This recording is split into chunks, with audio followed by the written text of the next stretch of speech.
Welcome to Leadership to Go. My name is Pari Namazie. I am an executive and leadership coach and the managing partner at UNEPA. Join me as I explore leadership insights from all walks of life. So I am truly honored to be here with John Bing, who's a colleague, but more importantly, a friend who I've known for 20-something years.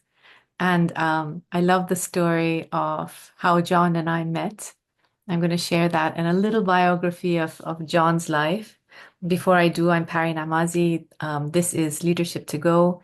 It's a interview series and a podcast about inspiring leadership stories. And it's such a pleasure to have John here with me today. Thank you, John. Well, it's great to be here, and I am honored to be here with you. Thank you. Thank you. So we were just remembering how we know each other. And I told John, so we met when I was doing my PhD research, and it was on cross-cultural management and on, of course, the late Geert Hofstede's work, of his value orientations. And I sent an email out somewhere about how I interpret Hofstede's value orientations in regards to post-revolutionary Iran.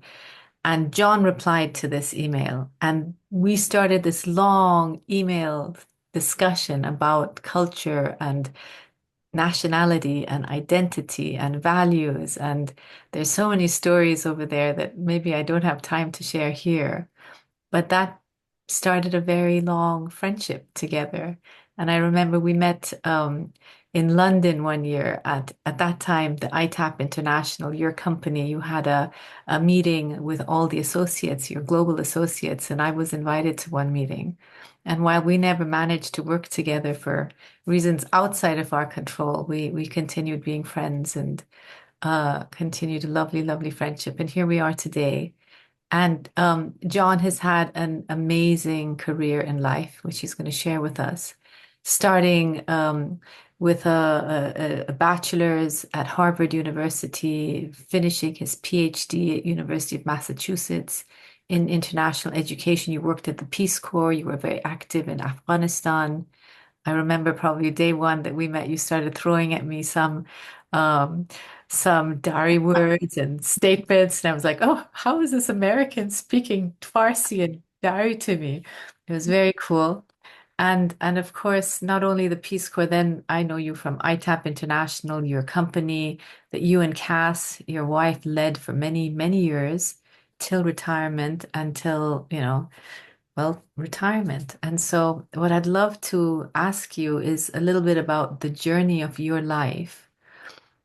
Maybe starting with what are the highlights? If you look back, there's this lovely saying, you live life forwards and you understand it backwards. Yes, indeed. What are the things when you look at your life? What's the red thread that runs through your life? Well, that's a very good saying to indicate my life because from any particular point when I was young, I could not have predicted what I ended up doing. But from where I ended up my professional life, I could look back and it was a straight line. So, Amazing. I love yeah. that. I love that you say that. How was it a straight line when you look back? Well, because everything that I did had to do with uh, understanding other people and other cultures. That was the through line. Mm. And it, it from the Peace Corps to my graduate work at the Center for International Education at the University of Massachusetts on to uh, ultimately the establishment of ITAP. It was all about working with people from different parts of the world, from different cultures, and trying to come up with a way to simplify uh, the understanding that has to come about in order for people to work together effectively. Mm. Uh, so that was the through line. And I wonder when you're And you're seeing that thread through your life. Very big question. Did you change the world? The world changed me, but uh, of course not. I don't think anyone changes the world, but I did affect a number of individual lives, which I think is in itself a worthy goal, um, to help people work more effectively together um, and understand each other better is, even if you're only affecting Mm. individuals, is in itself a worthy goal. Mm. And when you say affect individuals, what does that look like? Because a lot of times we don't know that impact that we've had on people's lives. How did you affect people? Well, for 20 years, I worked with a number of large pharmaceutical companies uh, in helping their employees uh, retain their effectiveness when they moved to a different culture.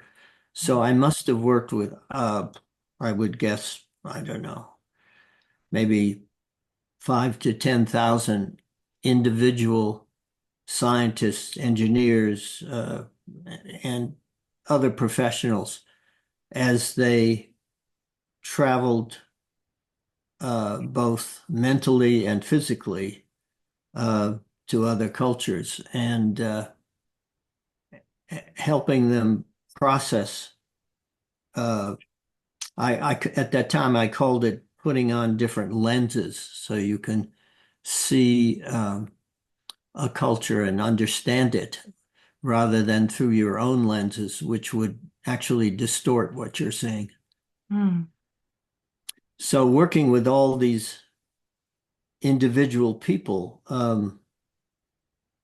and helping them make those transitions uh, led me to uh, the creation of the two questionnaires that we developed, the Culture in the Workplace Questionnaire, which was based on the work of Geert Hofstede, and the Global Team Process Questionnaire, which was basically based on my research.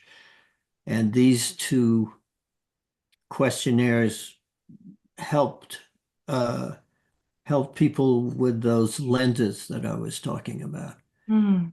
Uh, and because it they were online, they could reach a whole Mm. bunch of people, which we weren't able to reach through individual sessions.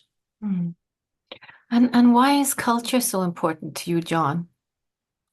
Well, I suppose I attribute it to the fact that my parents came from different cultures. My mother was Scotch Irish, and my father was very Germanic. And so I watched them not understand each other. And I suppose from that time on, and I tried to do a little bridging, but a, a son or daughter is not in a great position to tell parents what they're not doing or what they are doing. But from then on, I was really, and also my father, who was a scientist, had working groups in his lab from all over the world, and they would come for dinner occasionally. And so I would hear all these languages and see all these different kinds of folks with different kinds of approaches, and that made a big impression on me. Mm. And when you look at that, as we say, the thread, is there is there some moment in your career which stands out for you as a highlight, or are they all related? Well, of course, they're all related, but I think the thing that really turned me around towards my profession was going to Afghanistan as a Peace Corps volunteer Mm. because it was there. that I encountered um, a culture that was sufficiently different from mine that it required a lot of thinking. Uh, Plus, it is absolutely a wonderful, welcoming culture, and to this day, I have been involved with uh, projects that involve Afghanistan. Mm, For example, there's a group of former volunteers and Afghan Americans who are supporting a weaving group um, in central Afghanistan, in Bamiyan. Uh, and this weaving group is a group of 20 weavers, and we have sent them new looms because the other looms they were using were pounded into the ground and couldn't be used if it was raining or snowing, and at certain times of years it was unusable. But these looms that we provided uh, are upright looms that can be used in inside, and they have survived the second coming of the Taliban, and they are still going strong. mm. And I'm very proud of that work. Plus, the director of that project, the Afghan director, who is a woman, of course, and uh, her two of her middle daughters are here in the United States, and we've been uh, working with both of them and helping them through their schooling. My son is working with one of them now to help her math capabilities, and it's been really great uh, to have them here and become kind of our second and third granddaughters. Very, very special. Yeah. You also, um, if you when you look back, is there something you would have done differently? Mm. Well, I think my biggest challenge was uh, in starting a business, which I had never been trained for. I'd been, trained academically and in research and so on, but I knew nothing about starting a business. So it was very surprising to me that we needed financing and that actually marketing was more than installing a telephone, that there were other things to it. When it gets more and more complex, unfortunately. Yes. So I think I would have actually gone for more formal instruction in business management and so on, because what I did, I had to learn along the way, and uh, from my wife, who, when we married, she started helping out in the company, and as she says, she had worked for the New York Times and Chase Manhattan Bank and some very large companies, and was really quite good in business techniques and marketing and so on. And at one point, I said to her, "Look, why don't you join ITAP and I'll share my salary with you?" Because we didn't have much money at that point. And she joined, and she was a great help. She had much more experience in business than I did. Mm, But that was probably my largest challenge and mistake in not realizing. mm, I think there's when you're young, you have a certain arrogance that you can do almost anything, or at least I did. And that's not always helpful. mm. Sometimes helpful to know what you don't know. Mm. and to do something about it. Mm. And John, what are some of the, maybe to share with our listeners, what are some of the leadership lessons you learned along the way?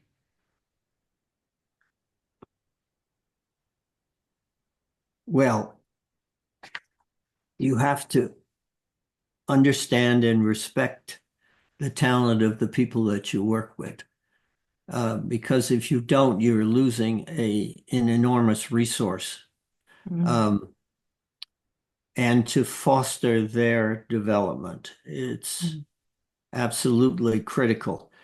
Uh, we had working with us over many, many years, a lot of very talented people and on which I depended a great deal. So that would be the major thing. Mm. Yeah, that's true. We sometimes sit that we take it for granted or we just don't see that, or why do we miss that? Well, it's easy to attribute all successes to yourself and Mm. all failures to others. And so Mm. uh, it's you have to be, I think to be a successful leader, you have to be humble. That Mm. is to say, to recognize that you do not have within you all the solutions Mm. to the issues that you are facing, Mm. uh, and to foster and recognize those that have helped you. Mm. And I think that was very important. I really did love and respect a lot of our other people who worked in ITAP for a time, not for long, because there was not much of a ladder in our company. So if they were ambitious, they had to move somewhere else. Um, I remember Yves Speckart, especially, uh, who worked, who we worked together for maybe 7 years, 8 years, and he came. He was European and spoke a whole bunch of languages, of course, as Europeans do, and helped us translate and train in different languages, and so we really developed internationally a lot because of him. Mm. Um, and we met in a sort of the same way you and I met, but quite different. He went to a speech I was giving, and later he knocked on my door and said, "I want to join your group." And I said, "Well, that's wonderful, but we can't pay anything because we don't have any money." He said, "That's all right. I have this big Malibu, and uh, I can live in that if you will let me park the Malibu in your driveway." And so that's how we started. Mm. And he was an important part of the company. He now has his own company in Luxembourg, working financing projects in developing countries. So Mm. for him too, there was a kind of a through line. Mm. Interesting. And I know looking back, I know right now at this time of your life in retirement, and I know retirement has been good, but maybe to share, so many people get to retirement and they're quite worried after such an active life. What advice would you give them? How bad is retirement or how good is retirement? Well, of course, as you suggested, it's different for everyone. But for me, I am just as active as I've always been, either with this project in Afghanistan. Um, and if people want to find out more about that project, they can go up to our website, which is bamyanweavers.com.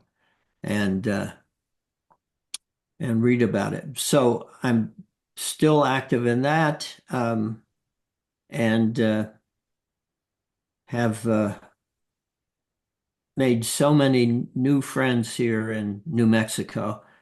Uh, First, when I got here, um, I did a lot of hiking in the mountains around here, which was terrific. Now because of my current diagnosis, I don't have the energy for that anymore. But the the the beauty of the deserts and mountains is just enthralling. So every day I get up and look out the window. I think aesthetics is actually very, very important to one's uh, survival, to enriching one's life. I mean, if I got up every morning and had to look out the window at a brick wall from an apartment next door or something, it's really quite different than looking out the window and uh, seeing the desert and sometimes the animals that live with us in the desert. And so Beautiful, anyway, that's beautiful. And John, you did mention the illness that you have right now, and I know you have cancer. I know it has been progressing. It's what would you like to tell us about that? Because I well, first of all, these raccoon-like structures are uh, a part of the weakness that I now have when I fell out of bed and hit my head. And uh, anyway, that's one result, is that I can't do the things that I used to do, which is a little tough to take. But then you find other things to do, and and people that you know and like, even love, even though I've only been here, what, 5 years. We have a very close neighborhood group that meets every week for dinner together. And well, anyway, it's you find other ways of enjoying life. yeah. Is it do you think differently about life when you have an illness? Is there a different way that you're appreciating life or Yeah, sensing? I mean, I appreciate everything around me much, much more. Um, it's it's a little bit amazing in that you suddenly you suddenly see things in a way that allows you to love and appreciate them, both the people and the place. Mm, And luckily, we live in a place that's quite beautiful, so it's mm, easy to love. that's true. I know as well. I'd love to ask you two more questions. One is young people setting off in life. I think when we're in our 20s and 30s, there are all these questions and these doubts and dreams that we have. What advice would you give them? Well, I've always found that I learn more from younger people than they ever learn from me. But I think, as I said before, you have to be a bit humble and be prepared to learn from others. Um, and also to get as much formal learning as you can. As I said, if Mm, I'd had some business training, it would have been much easier for me to administer my company. Um, so, but both informal and formal learning Mm, are very important. Um, and find yourself amongst a group of people you can learn from. mm, Not people that you're trying to emulate, but trying to learn from them because they know things and do things that you mm, don't do or can't do. mm. Beautiful words. So I still have two questions. The first question is, in one word, if I ask you, what is your life legacy? What would that be?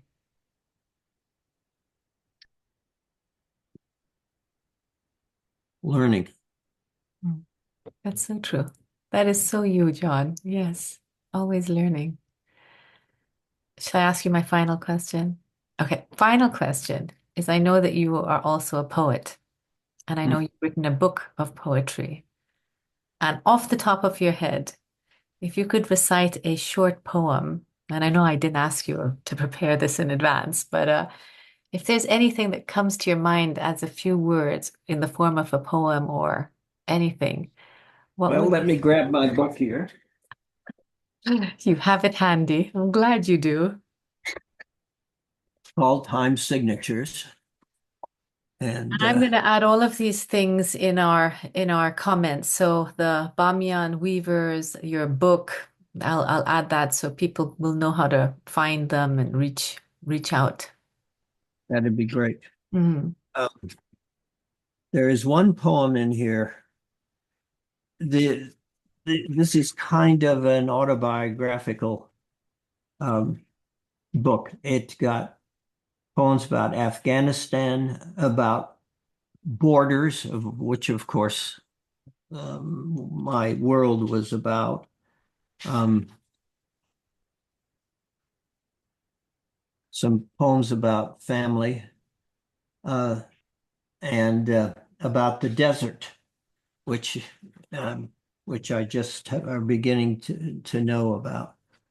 And there's a short poem called The Juniper Bush, which is actually outside my office window. And it goes like this: Juniper bush. This one juniper bush, noted, rooted solitary in the desert, home to a flock of bluebirds last week, now swings its limbs excitedly in the whirling desert gusts, like Vishnu as Bernstein, conducting the wild symphony of the winds. And so this is what you learn when you go to a new place. mm. What is it? What inspired you to write that? Looking out my window. And lately I've been writing a whole bunch of poems with the first line, the old man looked out his window and saw. And so the old man is not me, but a representation of a guy who has more imagination than I do. And he sees all kinds of strange things out his window. And so that's become a series of poems. Oh, I'm dying to read them. I'm looking forward to reading those. John, thank you so much. Well, I've certainly been prodded to think more about my life than I have recently. So thank you for that. Really appreciate it. And And I've always admired the work that you and your husband have done, and in more than the best of circumstances sometimes. thank you. Very, very, very touching. Your words always full of wisdom and inspiration. So from the bottom of my heart, thank you so much. Tashakkur, Hanum